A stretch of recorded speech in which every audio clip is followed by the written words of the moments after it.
श्री परमात्मने नमः। श्रीमद् भगवद गीता साधक संजीवनी। पूज्य संत श्री राम सुखदास जी महाराज जी द्वारा हिंदी टीका।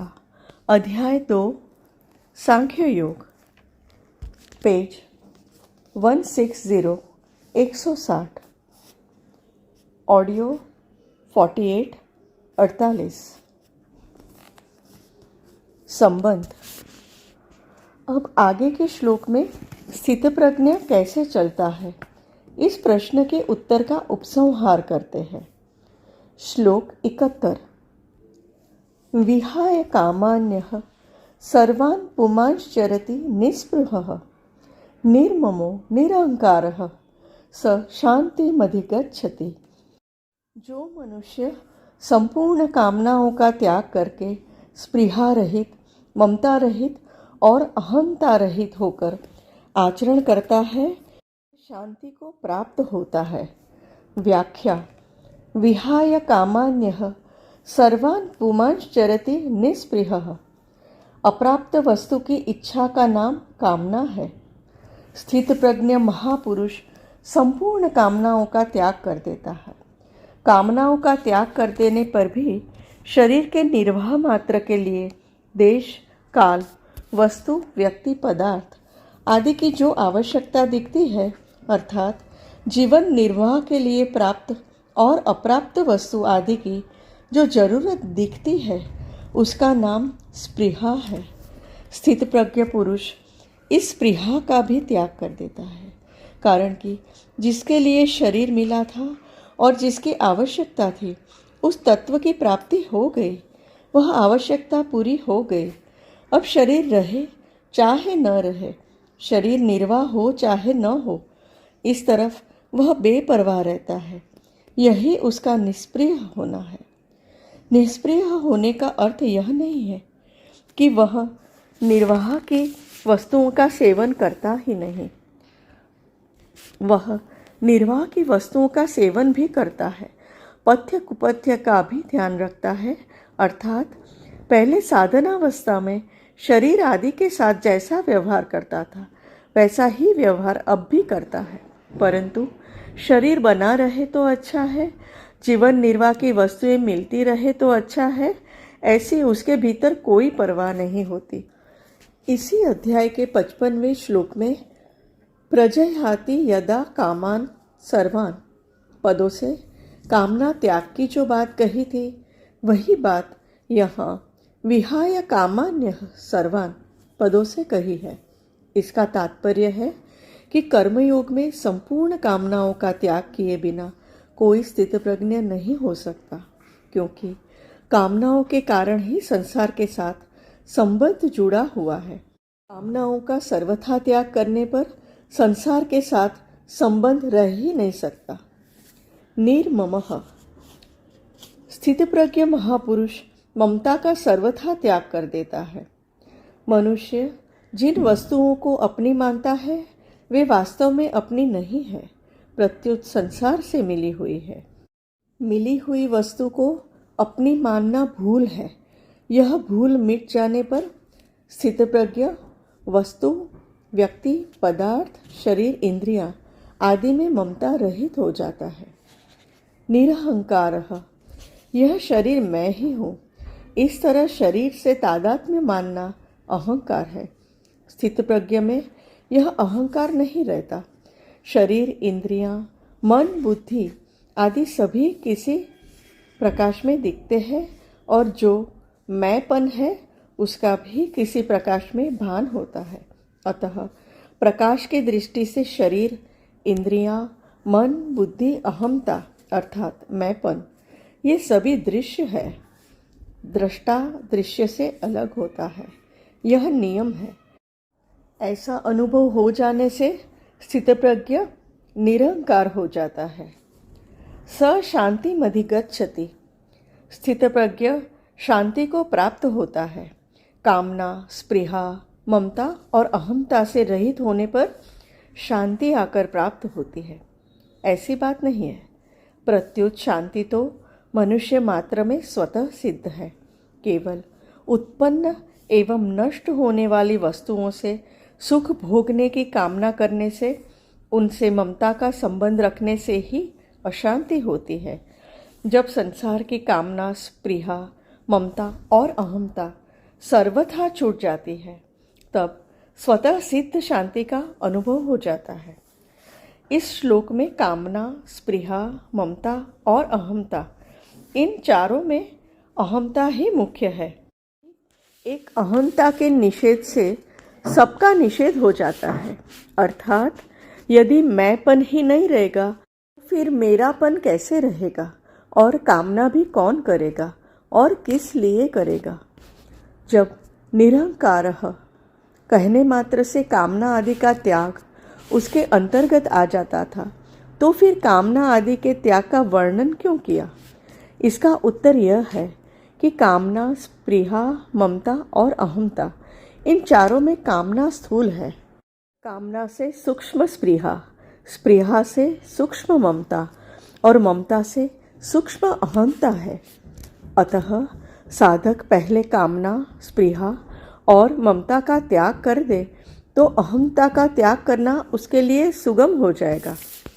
शास्त्रीय दृष्टि से पहले कामना का त्याग, फिर स्पृहा, ममता और अहंकार का त्याग बताया जाता है, परंतु साधक की दृष्टि से पहले ममता का त्याग, फिर कामना, स्पृहा और अहंकार का त्याग करना ही ठीक है।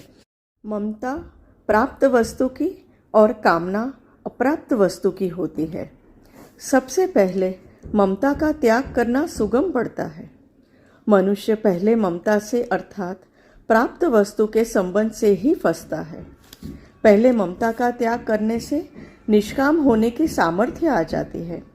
कामना का त्याग करने से निष्प्रिय होने की सामर्थ्य आ जाती है और स्पृहा का त्याग करने से निरहंकार होने की सामर्थ्य आ जाती है। शास्त्रीय दृष्टि के अनुसार चलने से मनुष्य पंडित हो जाता है और साधक की दृष्टि के अनुसार चलने से मनुष्य को अनुभव हो जाता है। अहंता ममता से रहित होने का उपाय। कर्मयोग की दृष्टि से मेरा कुछ नहीं है, क्योंकि मेरा किसी वस्तु, व्यक्ति, परिस्थिति, घटना, अवस्था आदि पर स्वतंत्र अधिकार नहीं है। जब मेरा कुछ नहीं है तो मेरे को कुछ नहीं चाहिए, क्योंकि अगर शरीर मेरा है तो मेरे को अन्न, जल, वस्त्र आदि की आवश्यकता है। पर जब शरीर मेरा ही नहीं तो मेरे को किसी की कुछ भी आवश्यकता नहीं है। जब मेरा कुछ नहीं और मेरे को कुछ नहीं चाहिए तो फिर मैं क्या रहा? क्योंकि मैं तो किसी वस्तु, शरीर, स्थिति आदि को पकड़ने से ही होता है। मेरे कहलाने वाले शरीर आदि का मात्र संसार के साथ सर्वथा अभिन्न संबंध है। इसलिए अपने कहलाने वाले शरीर आदि से जो कुछ करना है वह सब केवल संसार के हित के लिए ही करना है, क्योंकि मेरे को कुछ चाहिए ही नहीं। ऐसा भाव होने पर मैं का एक देशीयपना आप से आप मिट जाता है और कर्मयोगी अहंता ममता से रहित हो जाता है। सांख्य योग की दृष्टि से प्राणी मात्र को मैं हूँ इस प्रकार अपने स्वरूप की स्वतः सिद्ध सत्ता अर्थात होनापन का ज्ञान रहता है। इसमें मैं तो प्रकृति का अंश है और हूँ सत्ता है। यह हूँ वास्तव में मैं को लेकर है। अगर मैं न रहे तो हूँ नहीं रहेगा, प्रत्युत है रहेगा। मैं हूँ, तू है, यह है और वह है, ये चारों व्यक्ति और देश काल को लेकर है। अगर इन चारों को अर्थात व्यक्ति और देश काल को न पकड़े तो केवल है ही रहेगा। है में ही स्थिति रहेगी। है में स्थिति होने से सांख्य योगी अहमता ममता से रहित हो जाता है।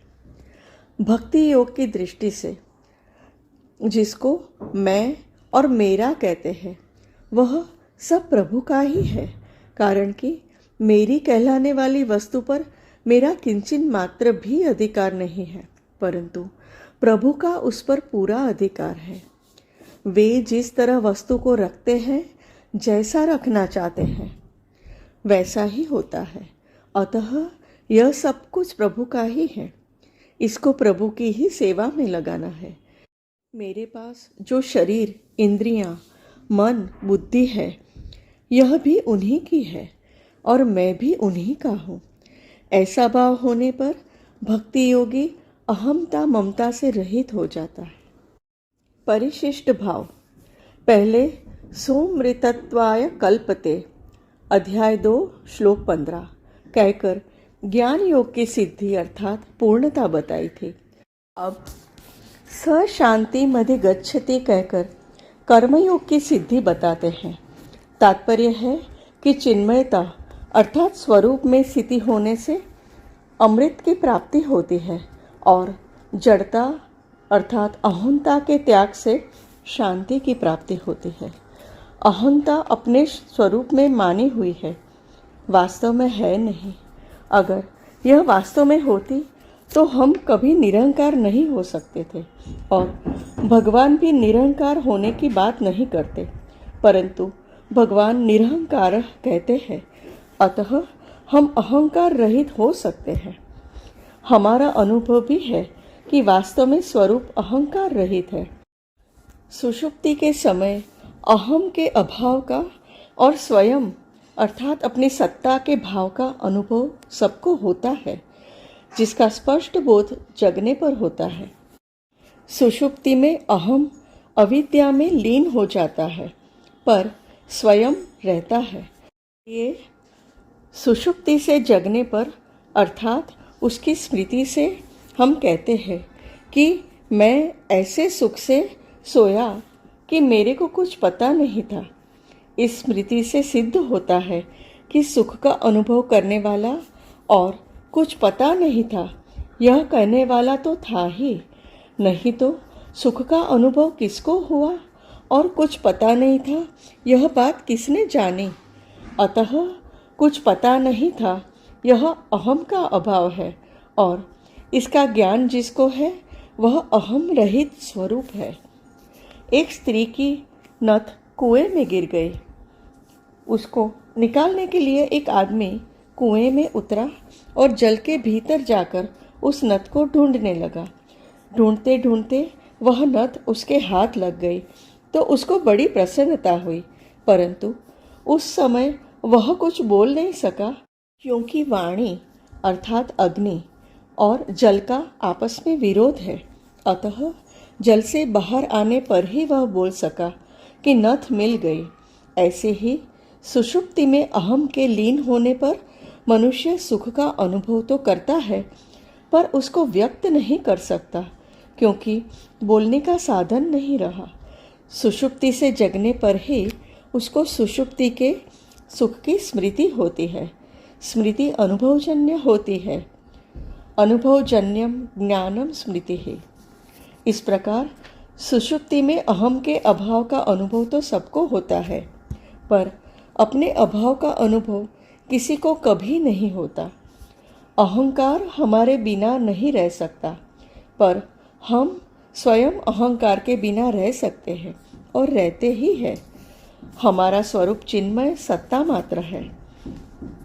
इस नित्य सत्ता को किसी की अपेक्षा नहीं है, पर सत्ता की अपेक्षा सबको है।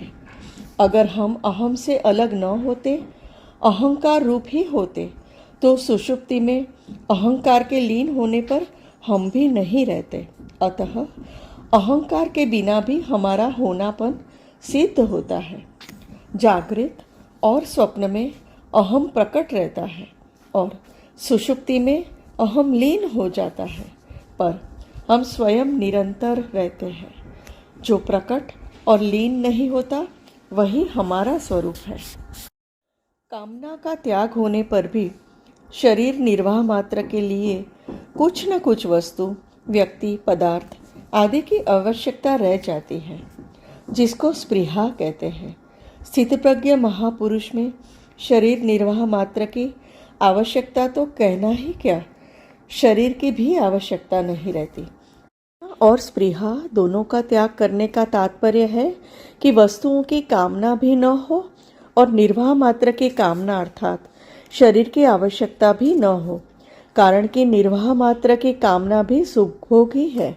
ये वस्तु को अपनी और अपने लिए नहीं मानता, प्रत्युत संसार की और संसार के लिए ही मानता है। इसलिए उसको किसी भी वस्तु की आवश्यकता नहीं रहती। कामना और स्पृहा दोनों का त्याग करने का तात्पर्य है कि वस्तुओं की कामना भी न हो और निर्वाह मात्र की कामना अर्थात शरीर की आवश्यकता भी न हो, कारण कि निर्वाह मात्र की कामना भी सुखभोग ही है। इतना ही नहीं, शांति, मुक्ति, तत्वज्ञान आदि को प्राप्त करने की इच्छा भी कामना है।